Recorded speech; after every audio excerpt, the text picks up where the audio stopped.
फरमाते हैं कि मैं ना मजदूर लेने गया, बगदाद के चौक में मजदूर बैठे होते थे, तो मेरी उन मजदूरों में से एक नौजवान बच्चे पे नजर पड़ी। बड़ा कमजोर सा वजूद था, लेकिन चेहरे पर इबादत का निशान था। माथा बताता था कि नमाज का बड़ा ख्याल रखता है। मैं उसके करीब गया। चेहरे भी बड़ा कुछ बताते हैं ना, चेहरों में भी बड़ी रानाई होती है। फरमाते हैं मैं करीब गया, मैंने उसको कहा बेटे मजदूरी करोगे? तो कहने लगा मजदूरों में बैठा हूँ तो हुजूर मजदूरी के लिए ही तो बैठा हूँ।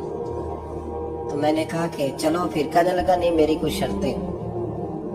मैंने कहा बताओ। कहने लगा पहली शर्त यह है कि लोग 4 दिनार दिहाड़ी लेते हैं, मैं 3 दिनार लूंगा। मैंने कहा यार तो बड़ी बेहतरीन है, बाकी भी इस तरह की रख ले। उसने कहा हुजूर दूसरी शर्त यह है कि मैं आपकी मुकम्मल बात मानूंगा, लेकिन जब अजान हो जाएगी फिर आपकी नहीं सुनूंगा। तीसरी बात उसने ये की कि हुजूर मैं आपके घर में काम करूंगा पर आपके किसी सवाल का जवाब नहीं दूंगा। कहते मैंने कहा यार तू बड़ा अजीब है, शर्तें तो मालिकों की होती हैं। कहने लगा जी बहरहाल मैं शर्तें लगा के जाता हूँ। फरमाते मैं उसे घर ले आया। काम मैंने उसको बताया तो जो काम मजदूर सारे दिन में करता है ना, उसने 2 घंटे में कर दिया। हमारे मजदूर सिगरेट पीने में भी तो आधा घंटा लगाते हैं, वो चाय पीने जाए तो पौना घंटा। वहां उनको भी तो ध्यानदारी करनी चाहिए कि नहीं करनी चाहिए? मुआहदा किया है ना जी, तो पूरा उतरना चाहिए ना। कहते 2 घंटे में। अब काम जब बंदा शुरू कराता है तो काम और निकल आता है। कहते काम मैंने उसको और बता दिया, वो करने लगा। उसने मिट्टी निकाल के रखी थी बाहर रास्ते में, तो अजान हो गई जोर की। उसने वहीं कुदाल छोड़ी कहीं और चलने लगा। तो मेरा बेटा कहने लगा इसको जरा बराबर कर दो। कहने लगा चुप कर जा, तेरे बाप से बात हुई थी। जब अजान होती है तो मैं किसी और की नहीं सुनता, सिर्फ अल्लाह रसूल की सुनता हूँ। कहते मस्जिद चला गया, नमाज पढ़ के आया तो दोपहर का वक्त था। मेरी बीबी कहने लगी इसको को खाना खा ले। कहते हमने कहा खाना खा लो। तो कहने लगा मैंने रोजा रखा, रमजान भी नहीं था, नफली रोजा रखा हुआ। फरमाते शाम हुई, मैंने 3 दिनार दिए। तो मैंने कहा तेरा नाम क्या है? कहने लगा मैंने आपसे कहा था मैं किसी सवाल का जवाब नहीं दूंगा। तो वो चला गया। अगले दिन मैं फिर लेने गया उसे, काम कुछ और निकल आए। तो लोगों ने बताया वो सिर्फ हफ्ते वाले दिन आता है। मैंने कहा क्यों? कहने लगे जी वो कहता है मेरा हफ्ते का खर्चा 3 दिनार है। जब 3 दिनार कमा लेता हूँ तो बाकी सारा टाइम अल्लाह रसूल की जिक्र में गुजार दिया करता हूँ।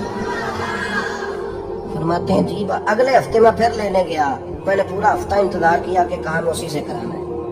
मैं जब गया तो मैंने कहा चलो। कहने लगा मेरी शर्तें याद है ना? और मैंने कहा याद है भाई, साथ चल। फरमाते काम कराया। 2-3 हफ्ते वो आता रहा। 1 हफ्ते में गया तो लोगों ने कहा हुजूर आज नहीं आया। क्यों? कहने लगे बीमार हो गए।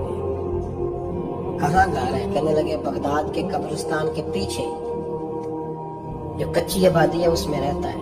फरमाते मैं गया, दरवाजे पे दस्तक दी तो कहने लगा हुजूर आप है? दरवाजा खोला है, आ जाइए। फरमाते मैं अंदर गया तो मैंने कहा तुम्हें कैसे पता चला मैं आया हूँ? कहने लगा हुजूर अल्लाह वाले हो, आप नहीं आना था, वरना अमीर तो गरीबों का पता लेने कोई नहीं आते। कहते मैं करीब गया तो कहने लगा मैं आपका इंतजार कर रहा था, तेज बुखार है, तप रहा। जेब से कुछ पैसे निकाले। कहने लगा ये पैसे रख ले। एक अंगूठी निकाली। कहने लगा हुजूर आज रात को मेरा इंतकाल हो जाएगा, इन पैसों का कफन खरीद के सुबह जनाजा पढ़ के मुझे दफन कर देना, और जब दफन करो तो ये अंगूठी लेके असर के बाद हारून रशीद के पास जाना। आप उसे कहना मैंने मिलना है पर वो आपको टाइम नहीं देगा। आप उसको आवाज दीजिएगा कि तेरी एक अमानत है मेरे पास। फिर वो आपसे मिलेगा तो अंगूठी दे दे, फिर आप मेरी तरफ से फारिग है। हजरत फरमाने लगे तेरा नाम? और कहने लगा हुजूर वक्त थोड़ा है, आज रात मैंने जाना है, बड़ी लंबी माफी मांगनी है रब करीम से, अगर मुनासिब समझे तो मुझे अपने रब से तन्हाई कर दे। फरमाते मैं आ गया और उसकी बातों ने मुझे सारी रात सोने नहीं दिया। फरमाते सुबह बड़ी मुश्किल से सूरज निकला, मैं गया दरवाजे पे हाथ रखा तो दरवाजा खुला हुआ था। अंदर दाखिल हुआ तो खुशबुएं मेरा इस्तकबाल कर रही थी। जब चेहरे से कपड़ा हटाया तो उसका तो इंतकाल हो चुका, ऐसे जैसे किसी का दीदार करके सोए।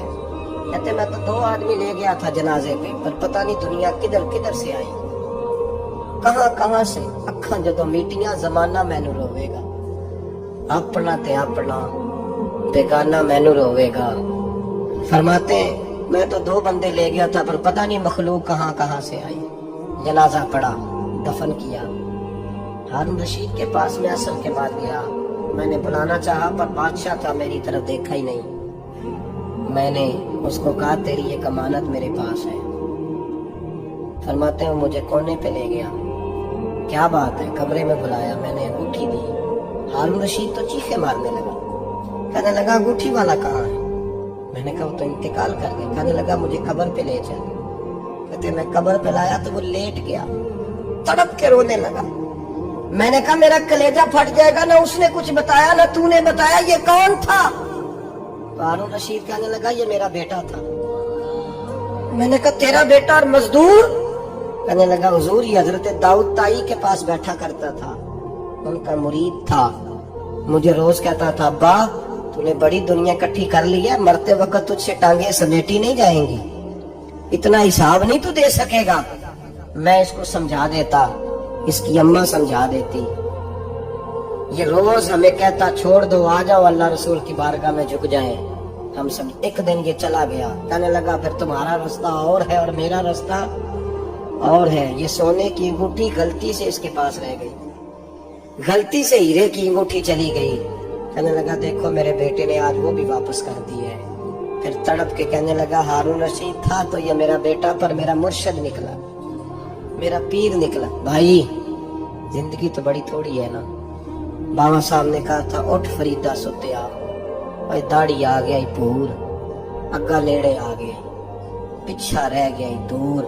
اٹھ فریدہ ستیا خلقت ویکھن جا، متے کوئی مل جائی بخشیا تے تو ہی بخشیا جا۔ اٹھ فریدہ ستیا جھاڑو دے مسیت، تو ستے رب جاگدا تیری ڈاڈے نال پرید۔ میرا رب ہمیں بھی اپنی بارگاہ میں قبول فرما۔